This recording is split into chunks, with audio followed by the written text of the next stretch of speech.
Bunun şarjımızda şunday sorudan başlısı gelir. Urazada nindi ejrameler kıyılan hem onu bir boza alan.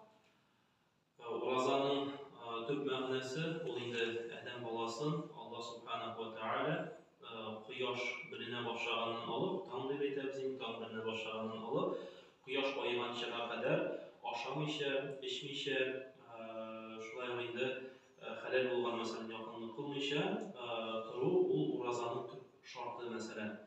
Əlbəttə indi aşamağı həm içməu ol Urazanı tüp asılı bulsa da onun başqa basqışları da var. Məsələn, bunu bulay anlatalar qalimlər. Aşamışə, içmişə turu, əlbəttə o demək indi Urazada tıyılğan bulğaç, əgər də kişi aşı ikən, yeki işe ikən, ol indi buza deyən söz. Urazanı xəttə irgə xatın, xatınğa ir xəlal bulsa da məsələn, Ramazan ayında şuşu tam bilinə başlağından alıb, yaş boyğançaya qədər o haram bulubdur, yəni tıyılğan bulubdur. Şuna da kişi əgər də şuşu işləşi ikən, demək indi onun urazası bozular.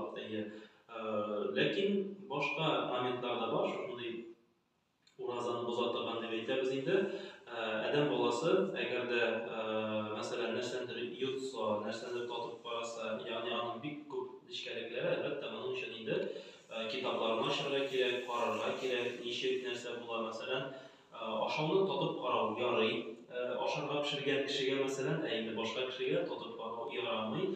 Aytıq indi rizqini şulay yox məsələn, sunu da təxərət alğanda indi qarqır edib məsələn tamaqını şeyqav məkruh sanılır məsələn, çünki onu çıxarıb bitirməzkə mümkün, kişi yuturğa mümkün məsələn, şulay yox diş basısı kullanı məsələn məkruh sanılır. Yəni, şunday qaybır indi Ramazanın özünçəlikləri var, əlbəttə Urazada onlardan tıyılırğa gerək.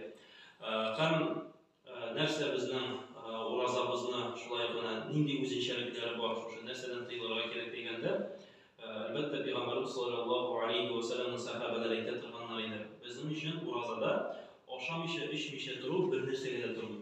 Hansı bir kimi, lakin Urazada Ədəm balası nərsəsin günahdan saxlarına deyiş. İlk birinci əlbəttə til.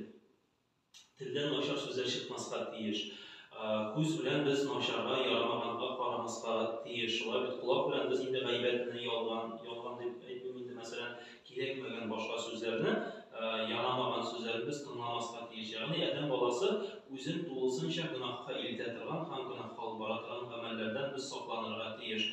Şuna da əgər də biz Ramazan Urazasını basqışlar bilsək, ilk birinci basqış, ilk aslağı basqışlar, o aşamışə içmişə durur, bunda onun əlini ağırlığı yox. Lakin ilk yuqarı basqış, o kişi turunda naşar oylaudan saxlanır. Yəni Ramazan bizdə şuşuna ildə sen nəfəsini tıyasan, nəfəsini basasan, başqalar turunda, yəni rizqi bulmağan kişilər turunda öyle başlaysan, fəqirlər, muhtaclar turunda öyle başlaysan, Allah'ın xələti turunda öyle başlaysan, həm gelib şəğənişək, sen Allah turunda da naşar oylamaysan, şular demək başqalarında xəlin anlaysın gelib şəğənişən.